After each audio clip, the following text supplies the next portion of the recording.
This is the Nebraska Greats, a weekly podcast as a service to the Nebraska Greats Foundation, which serves former collegiate athletes facing medical needs and financial challenges. Your tax-deductible contribution will change the life of a former college sports hero. Please give online at negreats.org. And now, here's your host, Jerry Murtaugh. I'm sitting here with the great Van Brownson from Shenandoah, Iowa. Van, he came to Nebraska. We will get into that, why he came here. You had offers all over the country, didn't you, Van? Well, all over the Midwest, Jerry. You bet. Yeah. Not so much from the coast. You know, you'd occasionally get a letter from the coast. And I think at that time, anybody that had any notoriety, Notre Dame would send a letter to. They wouldn't send people. They'd send a letter, and they assumed that you probably were going to, unless you were Catholic, that you were going to pick the schools closest to you to go and see. True. Now, you played 1969, 70, and 71. Yes. And back then, freshmen couldn't play varsity, and that's too bad because I think we had some people back there that could have came in as freshmen. Yeah. And played varsity. Yeah, exactly right. We had. I'll tell you what, the freshman team I played on, Jerry. We had some great athletes there, like Larry Jacobson, like Jeff Kinney. We had some people that could play. Jeff Hughes. Yes. And had some other good defensive football players and offensive linemen, and so there probably were some people that could have contributed our freshman year, but the majority probably benefited from having that year because we had 4 games that we played as freshmen. And we were undefeated, but we got to see what we had and learn the offense and the defenses that they wanted us to run at that time. So that was really good. And we had good coaches, too, on the freshman team. We had Cletus Fisher as the head freshman coach, but Monty Kiffin was the defensive coach on our freshman team also. With us, too. Yeah. Yes. Yeah. We had Barry Alvarez was a grad assistant for us. He taught me how to play linebacker. We had a lot of great people playing back then. Wow. And a freshman, majority of them couldn't play varsity. They weren't mature enough. They had never seen that kind of game, the hitting. So I'm not saying a lot of them could.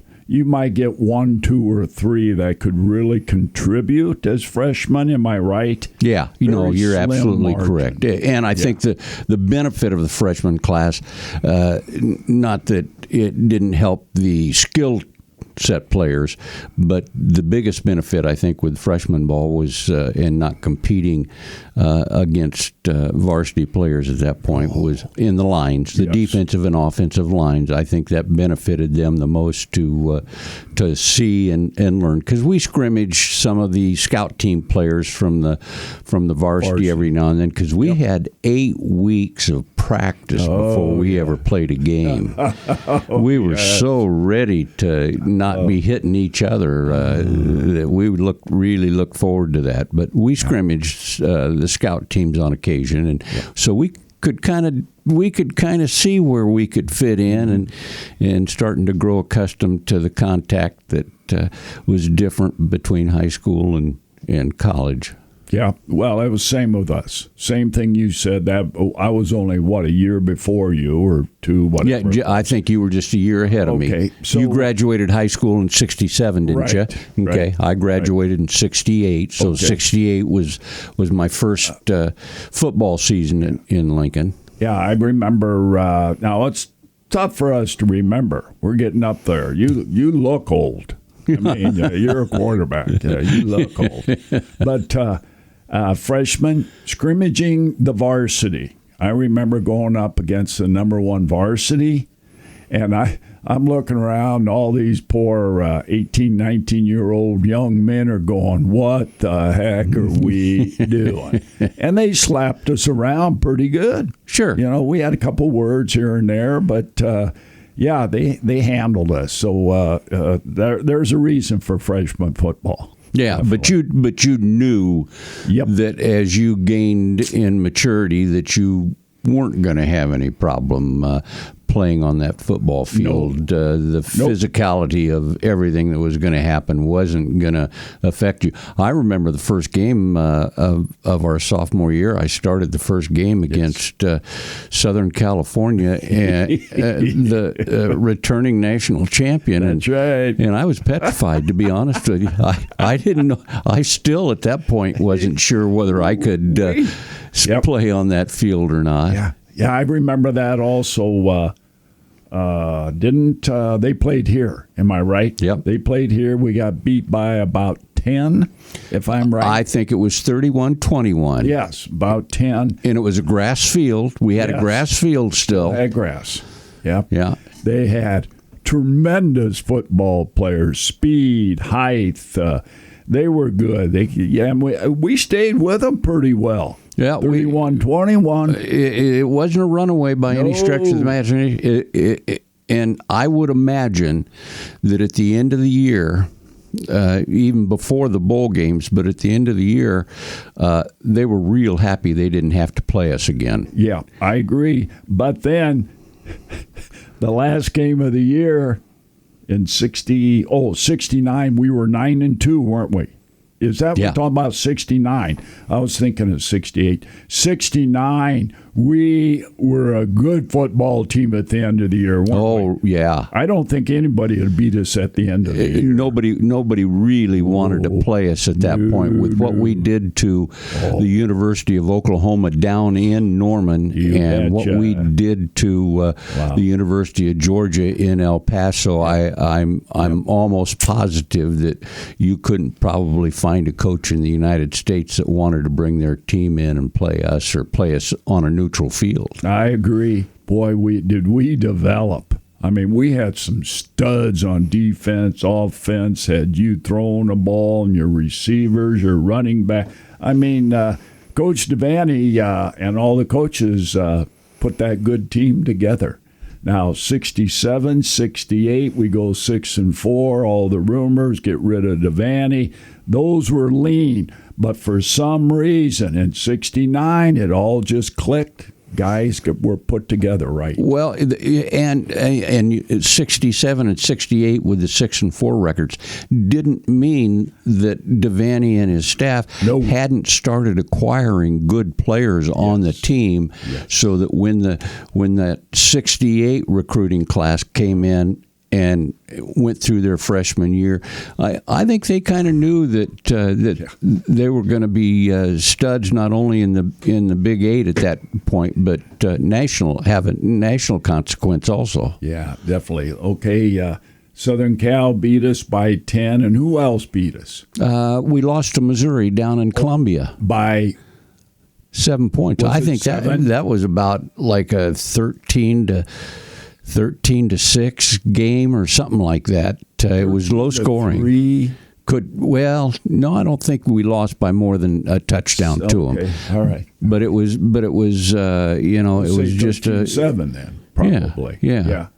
And Missouri's always tough. And then playing them down there in Southern Cal, are you kidding me? This is University of Southern California. Yeah. Wow. Yeah. Wow. We were good. And Devaney came into the Big 8, but the Big 8 was filled with good, notoriously great football coaches. Dan Devine was the head coach at the University of Missouri, and he stocked his shelves with big, tough, strong linemen. I mean, he had some studs. Every year we played them, they would knock your head off if they could. Yeah, and they were the toughest. And it didn't make any difference to me who we played. And I didn't go through the physical part that you went through as a linebacker, but I knew I could tell when somebody hit me or somebody tackled me what kind of physical condition they're in and whether it actually had an impact on me or not. And the University of Missouri, year in and year out, was the hardest hitting team we played. Definitely. And I always had respect for them, Missouri. Yeah. I did get to know, I think it was Rocky Martin. Do you remember that name, an All-American? I don't know if he was a middle guard for Missouri. It's been so long, but he was great. I think I played in a couple bowl games with him. He was nasty. Yeah.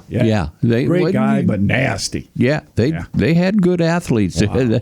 That was for sure. And most of them were local. I mean, were from the state of Missouri. The vast majority of them. So Dan Devine did a heck of a good job with his coaching staff to get out and get those kids to Missouri. I know the first time I ever flew in an airplane was with a Missouri alum that came from Central Iowa in his private airplane. I think it was a single engine, small plane, and stopped and picked me and my folks up and flew us down to Columbia to watch a game and go through the recruiting process down there. So I credit them with expanding my world into air travel. Yeah. I mean, none of us had been on a plane, that's for sure. So let's go back when you're getting recruited. I know you said Devaney was there, or no, was it?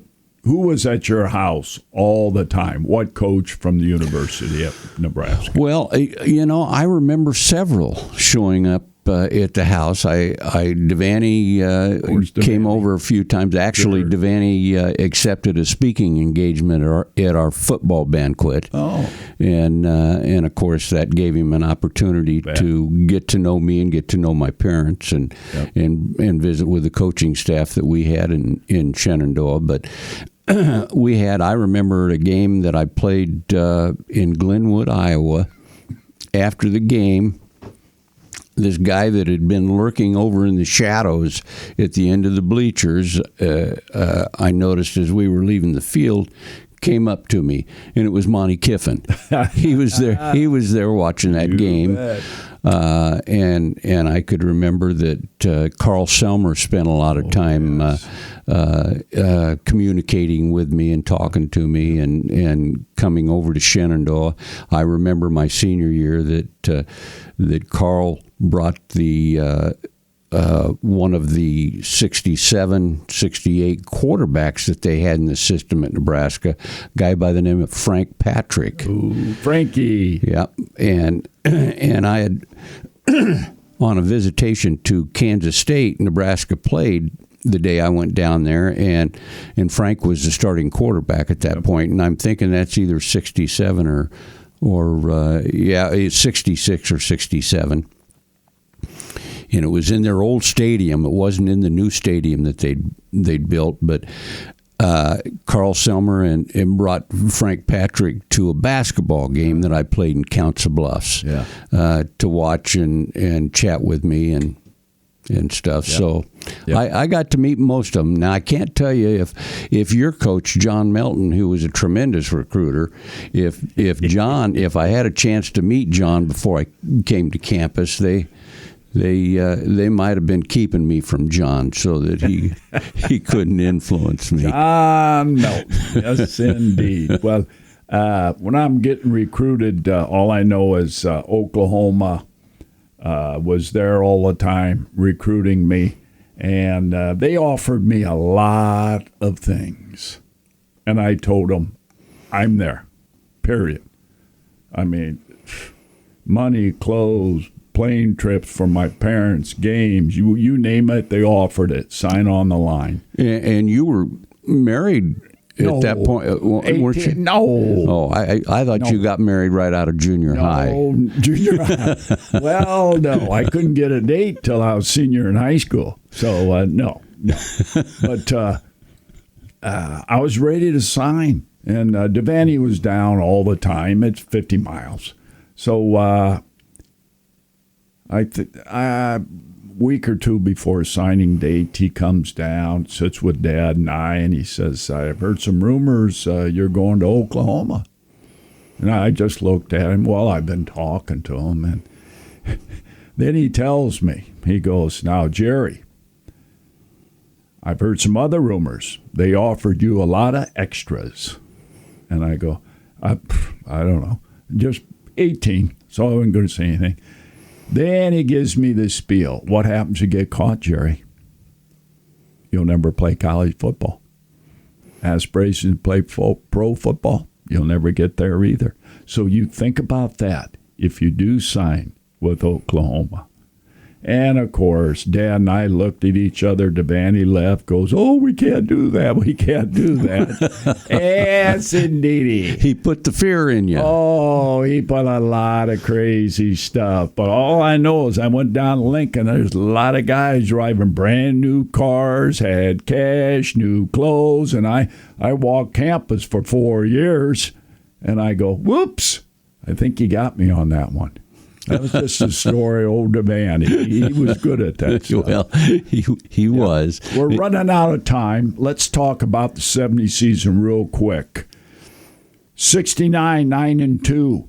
70 comes up. I predicted we're winning it all. Had to run steps, of course. Devaney says you just put an X on our back, and I says, who cares? We're going to win it. I think that was his way of getting you in shape. Oh, he did that very well. Always running steps. So what do you think? I predicted. What was your thoughts going that 70 season? Well, I wasn't, I knew we were good at the end of 69, but you wonder how that's going to carry over into the next season. You wonder how the new class coming in is going to help and benefit the team concept.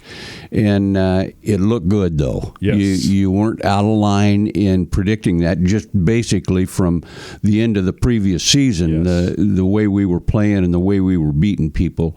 The observation was things aren't going to change too much from here because some of the people that were maybe leaving the program, we had good ones coming in for replacement purposes.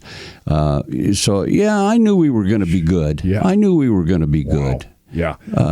And like you said, we went through fall or winter camp.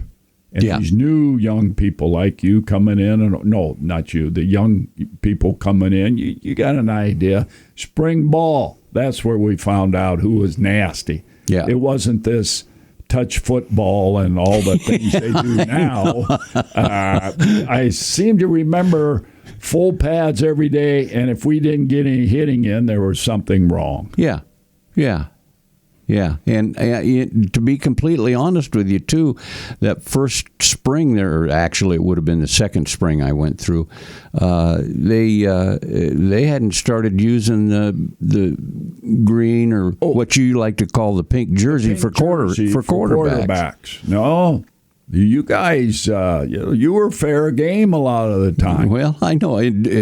During scrimmages, we sure were. Yes, indeedy. Now, maybe in some station work that we'd have during some of the practices where it'd be live, they might say live to the quarterback and don't take him to the ground, just punch him in the face. There you go. That's why you have that little face mask there.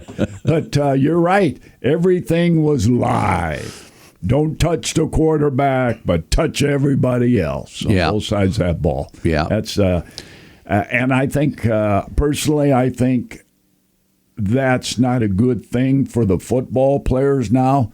I talked to Dominic Raiola, Jason Swab, and I asked about hitting during the week, and they even said your body needs to get acclimated to being hit. And when it doesn't, that's when the injuries come in. I've got this from those two great offensive linemen, and I think that's why all the injuries now and everything in games. They're not used to getting hit. You know, that really comes to me by trying to watch the first half of the spring game this year. Well, this is nothing but a touch football game. Exactly. And so I basically stopped watching it. Yep. But I've got a lot of faith in Scott Frost. Yes. Scott's a very intelligent young man. He's learned football from the best people. So he I'm sure that eventually Scott's going to make the decisions that are going to contribute to us getting back on the national scene. At least I hope so. Yeah, we all do, and I think had Tom Rathman on the show, asked him a question. You're a new head coach in Nebraska. How many years is it going to take you to get the culture and get your players in? He said a minimum of 3 years. Minimum. 4th and 5th year, you better see some wins. Yeah. So I think Scott's right there. I'm hoping. Yeah. But there again, it brings to the point, the culture is the hitting at Nebraska, offensively and defensively. That is the culture of Nebraska football, and so I think you've got to bring that to the kids today. They're going to you're going to have kids transfer in and out the way they've made it so easy for them nowadays. No matter what, some might want to transfer out because of the hitting. Some transfer because they think they should be playing, and you know. I hope they're successful wherever they go, whatever they do. Exactly. But the culture at Nebraska should be physical. Yes, and I'm getting to know the D coordinator, Eric Schalander, a little bit, and we've talked. And I said, kid, the only way you're going to get to know me, you wanted to know me, and I said, you come down here, we're going to drink scotch. We're going to smoke stogies. We're going to lie to each other. That's how you get to know Murtaugh. And he said he's biting at the bit. And I said, good man. And he's young. He played for Iowa. He was an offensive lineman for Iowa. Okay. But talking to him down Lincoln, he has that attitude, a good attitude. He's like Kiffin was. Okay. You mean he's... It just seems like he has that attitude. You know, Kiffin didn't scream much. He got excited for everybody and did his dancing. And Eric, he seems that way. I'll talk to you. I'm not going to scream in your face, and we're going to correct things and do things right. But you give me everything you have. And I think he's going to be a good D coordinator. Well, I've watched his defenses for the last 3 years, and they progressed each year. They've gotten a little better, and I have to think that he's got to be an outstanding chess master in order to be a defensive coordinator. You've got to set up defenses. You've got to analyze and evaluate film that puts people in the proper place that they need to be successful. Yes, I agree. You hit that on the head. Yeah. So we're thinking this year. I'm a hoper, but I'm still backing Scott, coaching staff, all these young men. Great strength coach. Things I think they're getting nastier. I really think they're getting nasty. So we'll wait and see, won't we? I hope they're getting nasty in the trenches. Have to. The front seven defensively and the front six offensively. I hope they're getting nasty. The one thing I would like to see is the evaluation of personnel that they bring in or they recruit. I would like to see them be a little more positive in some of the people that they bring in their evaluations of people, and not depend on these recruiting services that have 3 stars, 4 stars, 5-star players. Because you get those star players and you don't know what their heart is. Exactly. And the problem with an 18-year-old young man, the papers have told him how good he is and how great he's going to be, and they get that in their head, and they forget you're 18, you're going to get knocked down a lot. So you better be prepared. Grab your kahunas and get after it. That's right. And that's something that surprised me when I came to Lincoln as a freshman and I was there. All the coaches that blew smoke in recruiting basically kind of ignored me.